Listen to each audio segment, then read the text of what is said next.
Assalamu alaikum, 9th class P1 and N1. I am your mathematics lecturer Ira Mushtaq from the platform of Punjab Group High School Jadawala. Students, hope you are fine and well. Today 24 July 2020 we are going to discuss review exercise of chapter 2 in this lecture. Students, as you know हमने revision start की हुई है long questions की।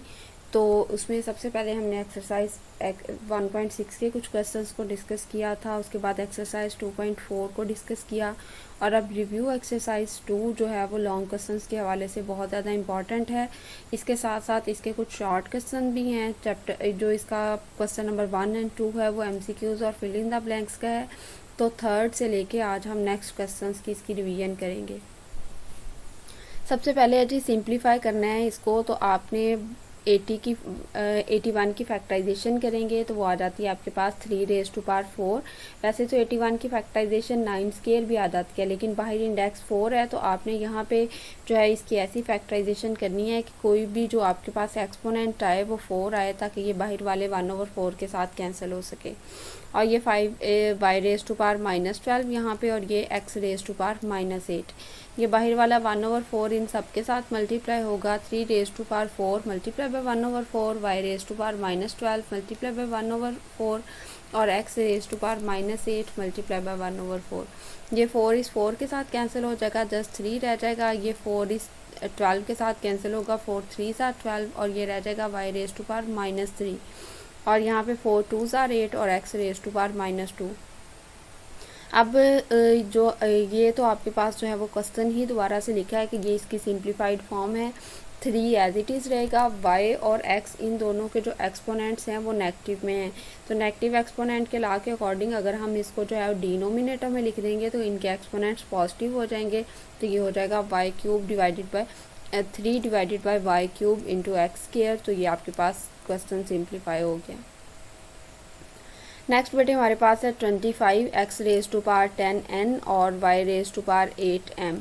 तो जब इसका index कुछ भी नहीं होता है तो आप उसका इंडेक्स 2 कंसीडर करते हो। यहाँ पे आपके पास 25 है, आपने इसको लिखा 5 स्क्वायर x⁻10n और y⁻8m और ये रेडिकल का साइन हटा के, वैसे भी स्क्वायर रूट का जो साइन होता है उसकी पावर जो है वो 1/2 के इक्वल होती है। स्क्वायर की पावर 2 होती है और स्क्वायर रूट की पावर 1/2। तो यहाँ पे 1/2 हर एक नंबर के साथ लिखा जाएगा। तो यहाँ पे आ जाएगा 5 square multiply by 1/2 x⁻10n multiply by 1/2 and y⁻8m multiply by 1/2। 2 5 10, ये 5 और ये n मल्टीप्लाई होंगे तो x⁻5n और 2 4 8, 4 और m मल्टीप्लाई होंगे तो y⁻4m। अच्छा, अगर ये आपस में प्लस माइनस हो रहे होते तो फिर नहीं इनको कैंसिल कर सकते थे, फिर एज अ होल ये कैंसिल हो तो करते हैं। लेकिन जब ये आपस में मल्टीप्लाई हो रहे हैं जैसे 10n, तो हमने 2 को जो है वो 10 के साथ कैंसिल किया और उसके बाद जो इसका आंसर आया 5 उसको वापस n से मल्टीप्लाई करके उसके एक्सपोनेंट में लिख दिया और ये 5 एज इट इज़ आ जाएगा। तो 5 x⁻5n इंटू y⁻4m ये इसका आंसर है। नेक्स्ट बेटे हमारे पास सारी x की और y की और z की पार्ट्स अलग-अलग हैं। आपको पता है कि सेम बेस वाले नंबर्स हों और वो आपस में मल्टीप्लाई या डिवाइड हो रहे हों तो हम उनकी पार्ट्स को इकट्ठा करके लिख सकते हैं और फिर बेस को अलग-अलग लिखने की ज़रूरत नहीं होती। फॉर एग्जाम्पल ये आपके पास है x⁻3 और ये है x⁻2। ये -2 ऊपर जाके +2 हो जाएगा, क्योंकि न्यूमिनेटर से डिनोमिनेटर में या डिनोमिनेटर से जब न्यूमिनेटर में जाते हैं तो पार्ट्स के साइन चेंज हो जाते हैं। ये आपके पास हो जाएगा 3 + 2 which is equal to x⁻5। Next आपके पास है y⁻4 और ये है आपके पास y⁻−1, ये भी ऊपर जाके +1 हो जाएगा तो 4 + 1 which is equal to 5। Next बेटे आपके पास है z⁻5, ये -5 है, ये जब इसको जो है न्यूमिनेटर में लिखेंगे तो ये +5 हो जाएगा। 5 + 5 विच इज़ इक्वल टू 10। ये बाहर वाला 1/5 इन सब के साथ मल्टीप्लाई होगा तो x⁻5 multiply by 1/5, y⁻5 multiply by 1/5 multiply by z⁻10 थी इसकी पावर और इसके साथ भी 1/5 मल्टीप्लाई होगा। ये 5 इस 5 से कैंसिल हो जाएगा, ये 5 इस 5 से कैंसिल हो जाएगा। x⁻1 है एंड y⁻1 है, 1 लिखने की ज़रूरत नहीं है क्योंकि ऐसे भी तो ये एक मरतबा ही लिखे हुए हैं। और 5 जो है वो मल्टीप्लाई होगा इसके साथ, तो 5 2 ज़ार 10, आपके पास जो है वो z रेज़ टू पावर 2 आ जाएगा। तो सिर्फ x, y और z स्क्वायर इसका आंसर आ जाएगा इस पूरे को सॉल्व करने के बाद। नेक्स्ट बेटे हमारे पास जो क्वेश्चन है उसमें थोड़ा सा कॉम्प्लिकेटेड है, लेकिन है वही सारे रूल्स जो हम एक्सपोनेंट के रूल्स जो है वो बार बार डिस्कस कर चुके हैं। फैक्टराइजेशन करेंगे हम एक जो है वो अलग-अलग टर्म की, और उसके बाद जो एक्स वाले सारी पार्ट्स हैं उनको इकट्ठा कर देंगे वाई वालों को और जी वालों को। तो चलें स्टार्ट करते हैं 32 की फैक्टराइजेशन की, जो कि हमारे पास आ गई 2 रेज़ टू पावर 5, और 625 की फैक्टराइजेशन की, जो कि आ गई 5 रेज़ टू पावर 4। यहाँ पे आपके पास x raise to power -4, y raise to power -4 and z, और divided by x raise to power 4, y और z रेज़ टू पावर -4। तो z जो है वो इसको अगर ऊपर लेके जाते हैं ये प्लस का हो जाएगा, और x और y को अगर नीचे लेके आते हैं तो ये प्लस के हो जाएंगे। इसलिए जहाँ जहाँ पे इनके एक्सपोनेंट्स प्लस के हो रहे हैं उस तरफ शिफ्ट कर दिए, कुछ को न्यूमिनेटर में कुछ को डिनोमिनेटर में। ये z रेज़ टू पावर 1 है और ये इसकी पावर है नीचे -4, ये ऊपर जाएगा तो +4 हो जाएगा, तो z की पावर 5 आ गई। इसी तरीके से ये -4 है, ये नीचे आके +4 हो जाएगा, और इनफैक्ट ये है x रेज़ टू पावर -6, तो -6 इधर आके +6 हो जाएगा, तो ये आपके पास हो जाएगा x रेज़ टू पावर 10। और इसी तरीके से हमारे पास y रेज़ टू पावर यहाँ पे -4 है, और डिनोमिनेटर में हमारे पास y रेज़ टू पावर 1 है, तो ये टोटल हो जाएगा y रेज़ टू पावर 1 + 4, तो which is equal to y raise to power 5। z raise to power 5 आ गया, x रेज़ टू पावर 10 और y रेज़ टू पावर 5, और बाकी सबकी भी फैक्टराइजेशन हो चुकी है। अब ये जो बाहर वाला 2/5 है ये सबके साथ लिख रहे हैं। अच्छा, जब ये एक बार होल की होती है और उसको आप हर एक के साथ लिख रहे होते हो, तो चाहे आप न्यूमिनेटर में लिखो या डिनोमिनेटर में, उसका साइन चेंज नहीं करना, आपने एज इट इज़ उसको लिखना है, क्योंकि ये सारे की पावर थी। तो 2 raise to power 5 multiply by 2/5 multiply by z raise to power 5 multiply by 2/5, 5 raise to power 4 multiply by 2/5, x raise to power 10 multiply by 2/5 and y raise to power 5 multiply by 2/5। इस 2/5 को इन सारे exponents के साथ multiply किया, ये 5 इस 5 से cancel हो गया, 2 स्क्वायर बच गया, 2 square which is equal to 4। यहाँ पे 5 इस 5 से कैंसिल हो गया, z स्क्वायर रह गया, तो वो 4z square as it is है। ओके, यहाँ पे ये 5 2 ज़ार 10, तो x रेज़ टू पावर 4 बच गया, ये भी एज इट इज़ है, और यहाँ पे 5 5 से कैंसिल हो गया, y स्क्वायर ये भी एज इट इज़ है। ये सारी टर्म्स कम्प्लीटली सॉल्व हो चुकी हैं, इनको अब आपने जो है वो दोबारा लास्ट तक एज इट इज़ लिखते जाना है। 4z स्क्वायर, और ये जो डिवीजन में रह गया x raise to power 4 and y square. सिर्फ अब प्रॉब्लम रह गया इसका, जिसका जो है ये वाला जो है वो एक्सपोनेंट्स कैंसिल नहीं हुए, तो 4 को 2 से मल्टीप्लाई करेंगे 8/5। अब 8 तो 5 के साथ कैंसिल नहीं होता, तो हमने इसको अलहदा कर देना, 5 को अलहदा कर दिया, 3 को अलहदा कर दिया, और नीचे वाला जो डिनोमिनेटर है वो दोनों के साथ आता है। ये 5 5 से कैंसिल हो जाएगा जो एक्सपोनेंट में है, डिवीजन में और न्यूमिनेटर में। तो आपके पास यहाँ पे 5 रेज़ टू पावर 1 रह जाएगा, तो उस 5 रेज़ टू पावर 1 को अलहदा कर दें, और ये जो आपके पास है दूसरा इसका एक्सपोनेंट 3/5, उसके साथ बेस को दोबारा से लिख के तो उसको अलहदा लिख दें। ये जो बेस है ये इसकी भी 1 की भी बेस है, और ये 3/5 की भी है, तो 1 के लिए अलहदा लिख दिया, 1 आपको पता है एक्सपोनेंट में लिखने की ज़रूरत नहीं है, और ये जो आपने लिखा है 5 रेज़ टू पावर 3/5 ये अलहदा लिख दिया, और बाकी वाला सारे के सारा एज इट इज़ आ गया। नेक्स्ट हमारे पास रिव्यू एक्सरसाइज का क्वेश्चन नंबर 4 है, जो बहुत ज़्यादा इंपॉर्टेंट है लॉन्ग क्वेश्चंस के हवाले से। इसमें सबसे पहले ये सेम क्वेश्चन जो है वो हमने एक्सरसाइज 2.4 में भी डिस्कस किया था, लेकिन इसके साथ साथ इसमें थोड़ी सी जो है वो एक्सपोनेंट्स चेंज हैं। तो सबसे पहले है जी 216 रेज़ टू पावर 2/3। 216 की जब हम फैक्टराइजेशन करते हैं तो फैक्टराइजेशन इसकी 2 raise to power 3, 3 raise to power 3 ऐसे भी कर सकते हैं, या इकट्ठा 6 क्यूब भी बना सकते हैं। उसकी रीज़न ये है कि बाहर इसकी पावर है 2/3, तो 3 के साथ ये वाला 3 कैंसिल हो जाएगा और बाकी 6 स्क्वायर रह जाएगा। नेक्स्ट बेटे 25 की फैक्टराइजेशन करेंगे, तो 25 की फैक्टराइजेशन होती है 5 स्क्वायर, और बाहर इसके पार है 1/2, 2 इस 2 से कैंसिल होगा, यहाँ पे सिर्फ 5 रह जाएगा। उसके बाद यहाँ पे ये जो आपके पास है 0.04 रेज़ टू पावर -c/2, इसकी पावर माइनस में है तो इसे जब हम न्यूमरेटर में लिख देंगे इस सारे को तो इसकी पावर हो जाएगी प्लस की। ये 0.04 था तो इसके जो है वो पॉइंट ख़त्म करके इसके डिनोमिनेटर में 1 लिखा और यहाँ पे आपके पास जितने आगे डिजिट्स होते हैं उतने आप 0 लिख देते हैं। अब ये हो गया 4/100 और इसकी पावर है 3/2। 4 1s are 4, 4 25s are 100, तो यहाँ पे 1 रह गया और यहाँ पे 25 की फैक्टराइजेशन करें हम तो वो 5 स्क्वायर आ जाता है। तो ये हो गया 1/5 रेज़ टू पावर 3/2। ये वाला जो 3/2 है ये इन दोनों के साथ लिखा जाएगा, लेकिन आपको पता है 1 की जितनी मर्जी पावर हो उतने तो 1 ही रहना है, तो 3/2 सिर्फ मैं इसके साथ लिख रही हूँ। ये 2 इस 2 के साथ कैंसिल हो जाएगा, यहाँ पे रह जाएगा 5 रेज़ टू पावर 3, यानी डिनोमिनेटर में 5 3 मरतबा है और यहाँ पे 5 सिर्फ 1 मरतबा है। ऊपर वाला 1 मरतबा वाला 5 नीचे वाले से कैंसिल होगा, बाकी नीचे 5 रह जाएगा 2 टाइम्स और 6 भी यहाँ पे 2 टाइम्स था। ये 1 तो मल्टीप्लिकेटिव आइडेंटिटी है, इसे मल्टीप्लाई करने पे कोई फ़र्क नहीं पड़ता। 6 का भी स्केयर है, स्केयर रूट ये भी कैंसिल हो जाएगा, सिर्फ 6 रह जाएगा और 5 का भी स्केयर भी है और स्केयर रूट भी ये भी कैंसिल हो जाएगा और 6/5 रह जाएगा। तो यहाँ तक ये वाला क्वेश्चन कंप्लीट हो गया। नेक्स्ट क्वेश्चन नंबर 5 है। क्वेश्चन नंबर 5 में है a raise to power p divided by a raise to power q plus raise to power p plus q। तो ये क्वेश्चन आपने जो एक्सरसाइज 2.4 का क्वेश्चन नंबर 2 किया था उसमें जो फार्मूला यूज़ किया था कि सेम टर्म्स हो, साइन चेंज हो और आपस में मल्टीप्लाई, तो उनके जो है वो पहली टर्म का भी स्केयर बना देते हैं और दूसरी टर्म का भी स्केयर बना देते हैं और उनको जो है वो दरमियान में माइनस लगाते हैं। तो यहाँ पे हमारे पास जो है वो दोनों की बेस सेम है तो इनकी पार्ट्स को इकट्ठा कर देंगे। a और ये p जो है a raise to power p और ये q जो है डिनोमिनेटर से जब न्यूमरेटर में जाएगा तो माइनस q हो जाएगा।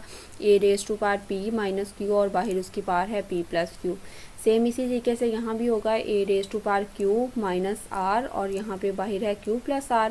और ये जो डिवीजन के साइन में है ये अब हम अपनी मर्ज़ी से इसको डिनोमिनेटर में नहीं लेके जा रहे बल्कि इस डिवीजन के साइन की वजह से लेके जा रहे हैं, तो ये एज इट इज़ यहाँ पे आ जाएगा 5 और ये दोनों नंबर्स आपस में मल्टीप्लाई हो रहे हैं। अगर डिवाइड हो रहे होते हैं तो इनकी पार्ट्स को माइनस करते हैं, अब मल्टीप्लाई हो रहे हैं तो सेम बेस है, इनकी पार्ट्स को प्लस कर देना है p प्लस r और बाहर जो इसके p माइनस r है वो एज इट इज़ रहेगा।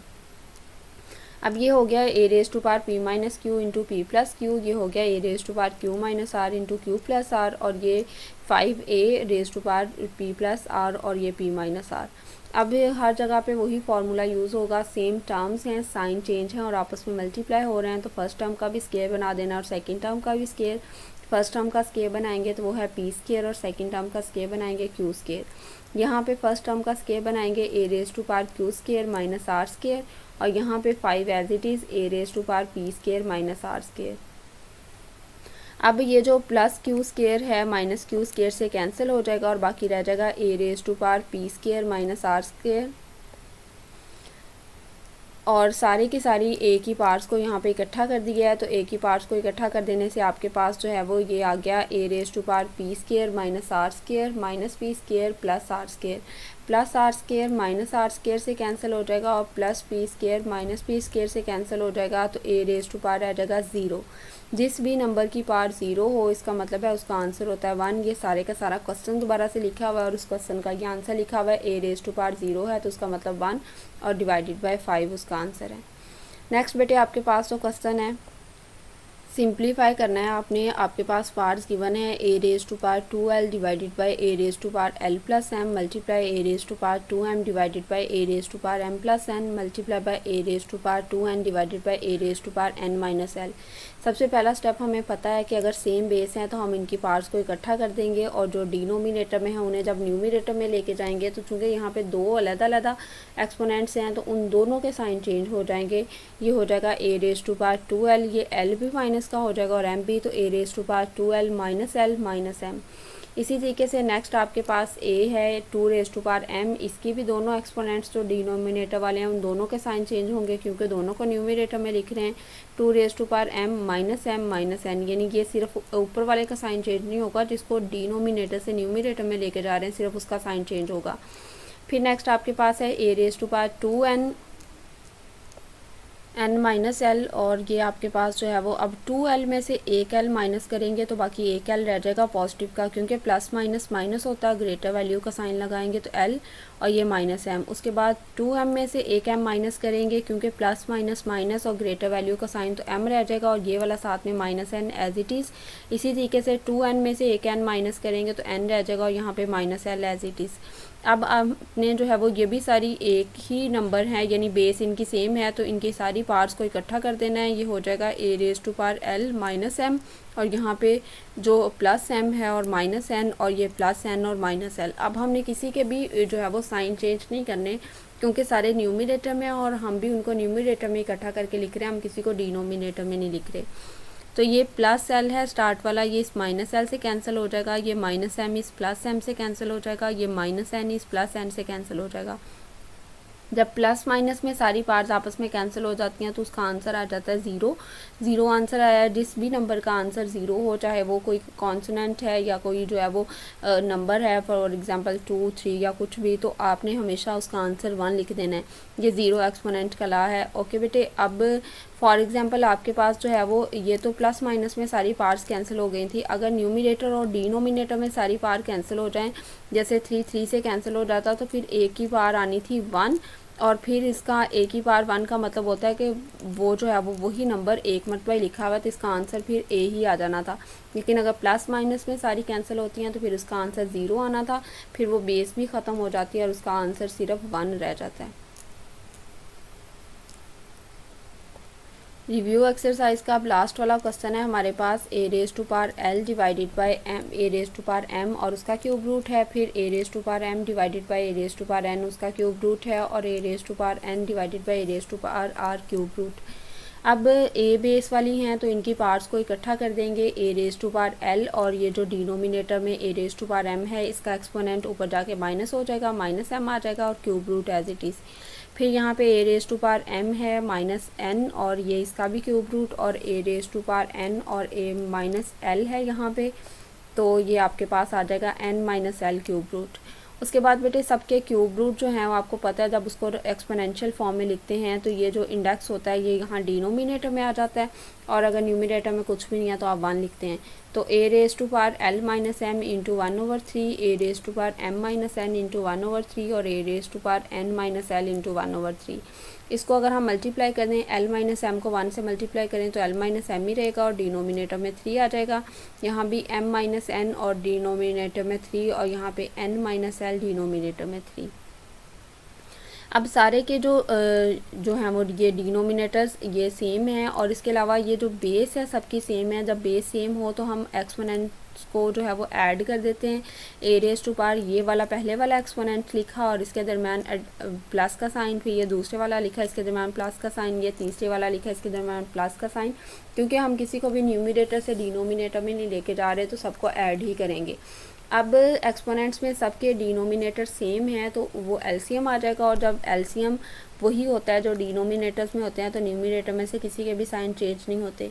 l minus m plus m minus l n और प्लस n माइनस एल, ये प्लस l इस माइनस l से कैंसिल होगा, ये माइनस m इस प्लस m से कैंसिल होगा, ये माइनस n इस प्लस n से कैंसिल होगा, तो इसका आंसर आ जाएगा 0, 0 डिवाइडेड बाय 3, और ये ए बेस में ऐसे ही है। 0 को 3 पे डिवाइड करेंगे तो भी उसका आंसर 0 ही रह जाएगा।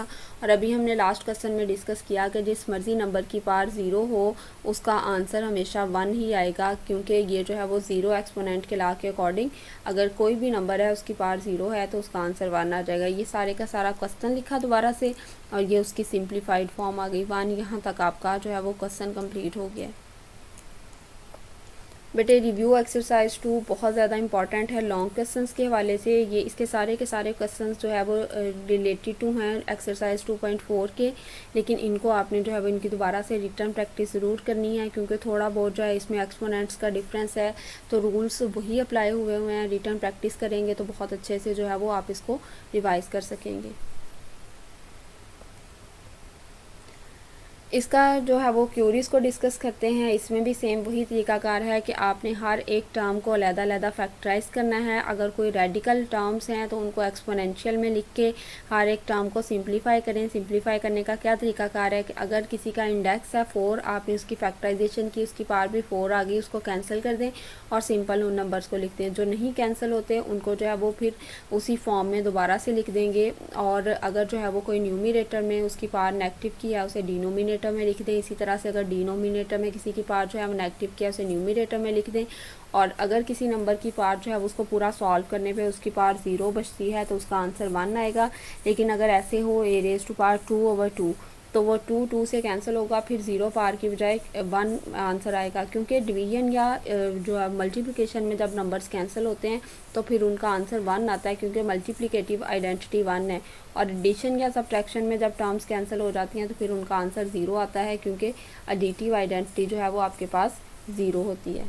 उम्मीद करती हूँ स्टूडेंट्स आप सब बच्चे जो है रिवीजन की तरफ अटेंशन पे कर रहे होंगे और डेली बेसिस पे रिटन प्रैक्टिस को यकीनी बना रहे होंगे। अल्लाह ताला आप सबको अपनी हिफ्ज़-ओ-अमान में रखे। Thank you students. अल्लाह हाफिज़।